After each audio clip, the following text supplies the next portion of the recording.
Welcome back, YouTubers, to another ROH wrestling review of us, the British Fist. Touching. I am Mr. Parkin, and this guy's sitting next to me. ROH mark number 32. After me, I'm number 30. It's NJ.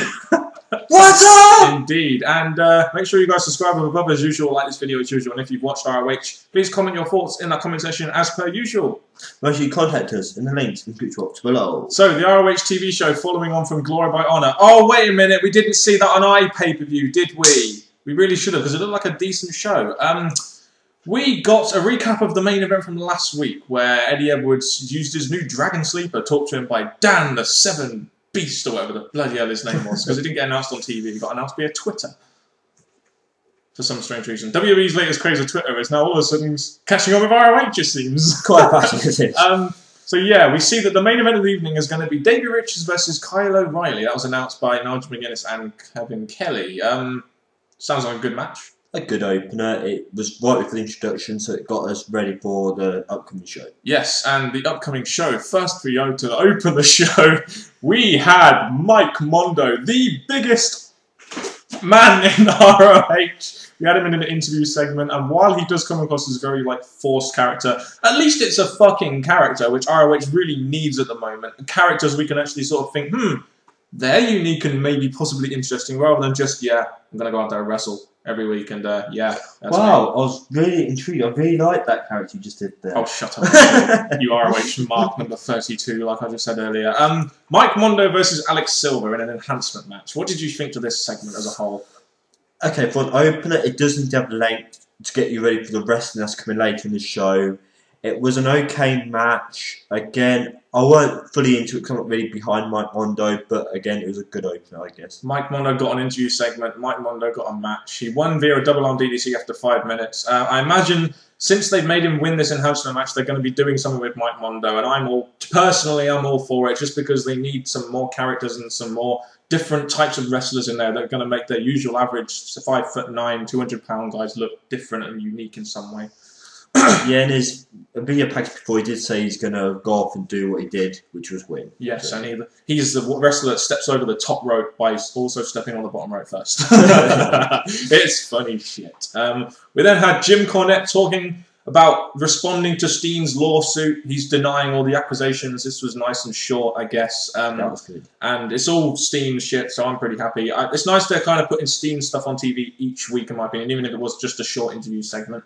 Kind of hypes up for next week, where they'll probably have a TV segment. Yeah, I do agree. It was short, sweet. He said exactly what's upcoming, which got us to look forward to what the next Steen thing's going to be. Oh, Kevin, Steen kills Steen, motherfucker. Then we get Jay Lethal talking about how El Generico deserves a shot, but how Mike Bennett is a chump because he just walked away from the title match a couple of weeks ago. At least this was nice and short and got to the point quickly, unlike most ROH segments we see. Yeah, it got us ready for the match that we're getting next week. And talk about Mike Bennett. Again, it's teasing maybe something possible kind of between them later on. Final battle, probably. Yeah, so yeah, it was very good, I thought. Especially seen as what we got in this next segment. We had Mike Bennett versus Jamin Olivencia. I think this is an OVW guy they've got in another enhancement match. But at the beginning of the match, Bennett talks about being the TV champion in his own mind and that he's giving Jaman a TV title shot, even though he's not the TV champ. He just thinks he's the TV champ because he's a little bit in the head. But it was good. It's entertaining stuff, in my opinion. I was entertained by this little promo he cut. Yeah, we do need entertainment as well as the wrestling, so I guess he gave us that. Yes, so an example of ROH trying to include some entertainment aspects there rather than just the wrestling, which they need to appeal to mainstream audiences such as ourselves. You know, this match, 3.5 minutes, was an enhancement match. Mike Bennett got the win. Standard. I wasn't really pleased with how Bennett was booked. I thought it was booked pretty weak in this match, considering he was supposed to be beating a jobber guy. For a 3-minute match, again, it was more on the other side, whatever his name is. Jaman Olivencia. That's his name, yeah. Even though I don't really know who he is. But yeah, he basically had quite a bit of control in this match, which I kind of weren't expecting, but overall it weren't the best match, but for the second wrestling I thought it was alright. Yeah, Mike Bennett got the win, rightfully so, as he is going to be at Final Battle, and I imagine he'll be getting a TV title shot, so it's good that they're giving him a win, and establishing this whole TV title thing between him and Jay Lethal, which is good. They kind of need to do that going into ROH, going into Final Battle. After quite a well-flowing show, in my opinion, we then get the typical long ROH inside ROH segments. Kind of thought we might get this after these first 2 announcer matches, didn't we? We began with the announcement that Eddie Edwards' new trainer is Dan the Beast 7. It was announced on Twitter, but why not use that on your TV show? I'm just saying, could that not be something they could use on their TV show to maybe hype the feud up between Eddie Edwards and Davey Richards? Probably a little bit better than they did tonight, rather than announcing it on Twitter. I think it's all about trying to get fans behind the ROH Twitter pages and try and bring them up. But again, for stuff like this, big news like this, it should be probably announced on the show. Yeah, just to help the rivalry somewhat, because we didn't really get too much of that tonight. Davey Richards talks in an interview segment about being hurt by his brother and talking about how, you know, Eddie Edwards went behind his back getting this trainer and everything. So it's kind of like, it's not really the best of hype for their thing, for their match. I want to see more. I want to see someone turn heel. I want to see I want to see some more of that rather than, you know, oh, we're good friends and we're going to see who's the best. Do you know what I mean? Match on. Yeah, exactly. Yeah, that's what's meant to happen. Yeah. Oh, fuck that. We want to see some feuds. We want to see some heat drawn. That's how you draw money in this business. Give them some more. We want some more heel stuff and stuff. Do you know what I mean? ROH needs to start booking things a bit differently. After the rest of the show was okay, but it could have been done a bit differently, I think. Yes, and we found out that next week we're going to be getting exclusive trainers footage from Dan Seven's training facility and an interview with Eddie Edwards. Well, that should be interesting. Eddie Edwards, a boring ROH guy in an interview segment. So I look forward to it. Yeah, okay, fair enough.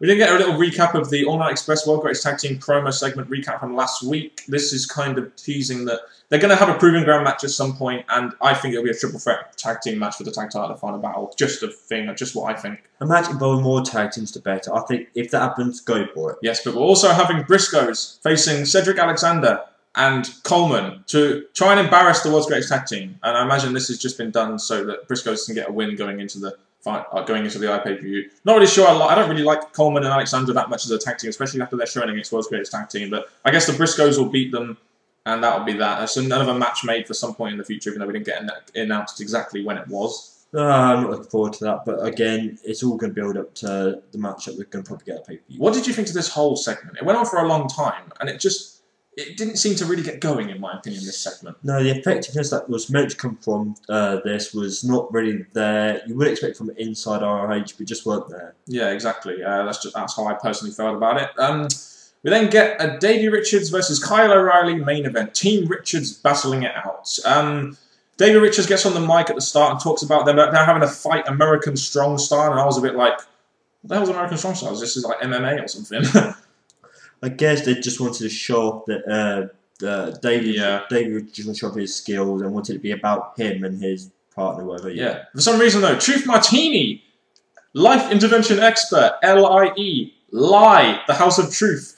Truth Martini comes to commentary to promote the Strong Challenger. During the match, he talks about how if Davey Richards were with me, he would be that much better. He would be beating him sooner. That was entertaining. I enjoyed that. Having commentator was something different. So I found it quite entertaining because he did have his say during the match. Yes, he did say a lot of things during this match. I wasn't really too sure about this match. I did enjoy the match. It's just that why are two people from the same team facing off in a match? Which, do you know what I mean? They constantly hit their submission moves. It's just, I'm not sure I like this whole training partner versus training partner thing because I don't really see what it did for Davey Richards versus Eddie Edwards' match at the iPay-per-view. It just didn't seem to do too much apart from showcase, like, you know, their submission skills, I guess. No, again, looking at the match itself, it was a good match. It was a good way to finish the show, but like you said, it really didn't have the much sense behind it that it would have needed for a main event. Yeah, it was kind of like your sort of typical old SmackDown, our main event champion versus some other guy for no reason kind of match, wasn't it? Sort of. Your thoughts on this segment as a whole as a main event? It was a good way to finish the show. It was good wrestling, and I'm thinking it was pretty good for what it was. Yeah, it's just that some of the booking here, I don't know. Maybe it's just me as a you know, a critique of ROH, I guess. But I'm not really sure I like this whole sort of the way this main event was done. Just personally, what about the whole show though? What did you think of the whole show this week? Well, they gave us 3 matches, which was good. It helped the flow of the show a lot more, didn't it? Especially the first half of the show with the 2 enhancement matches. That's what we said. We said before the Inside ROH, it was flowing nicely. The matches were at okay length. It was building up to the main event. We had some video packages in that, which was good. Yeah, they need to keep that Inside ROH segment shorter, though, don't they? And they need to do some stuff in ring, in my opinion, if they're going to make the promos, if they're going to make these segments more effective. I'm just saying, it's so canned and everything that it's it's just lacking its effect, in my opinion, especially after seeing this sort of every week now. Yeah, I think with Inside ROH, as effective it is for new ROH fans and for the show itself, it did bring a bit of a long length, which kind of maybe ruined the flow a little bit. Yeah, that's a good way. Yeah. I mean, the first 25 minutes, I thought, the first half an hour was flowing pretty well. We had 2 enhancement matches, a couple of interview segments and stuff. That was flowing okay until we got to the Inside ROH segment, which did drag on a little bit, and I wasn't sure it was effective as it should be. The main event was okay. It's just I'm not really sure why it happened, and I'm not really sure what it's doing for the Eddie Edwards-Davey Richards match. Do you know what I mean? I'm just not really sure what they're trying to achieve here. That's true. As much as that didn't really make sense, on a wrestling standpoint, it was actually a good, strong match, I thought. It's something different as well. It was like a sort of fight going for submission holds, I guess. So yeah, that's good show, would you say? A mediocre? I think it was a good show. I think I weren't bored by it. I thought it was an okay show. Again, it's back to what we said about the last 3-match show. Yeah. It does help. It did help flow the show. I mean, there was some. I did have some issues with the show. I mean, to me, it was kind of a mediocre show. But at least they're focusing on guys like Bennett and Mike Mondo, guys who might be at the iPay-per-view, and they're focusing on the right guys. Decent iPay-per-view hype, I guess, with the television title. They managed to get the world title and the tag team title in that ROH segment, but they need to have that in rings. I'm just saying that's what I think they need to do if they're going to hype up the iPay-per-view matches. Well, they've got weeks for it, so maybe they can still do that. Yes, and still, you could have given me Glory by Honor 10 ROH. Come on, I really wanted to watch that. But anyway, that's been our thoughts on this ROH show, guys. Make sure you get your comments and thoughts in that comment section below, and I'll hand you over to the Right and Honourable ROH mark number 32, NJ. Thank you very much, and all I'm going to say now is thank you for tuning into our ROH review. Hopefully next week we'll build up more towards the pay-per-view. And that has been it from Mr. Parkin and me, NJ, the British Fist. Goodbye.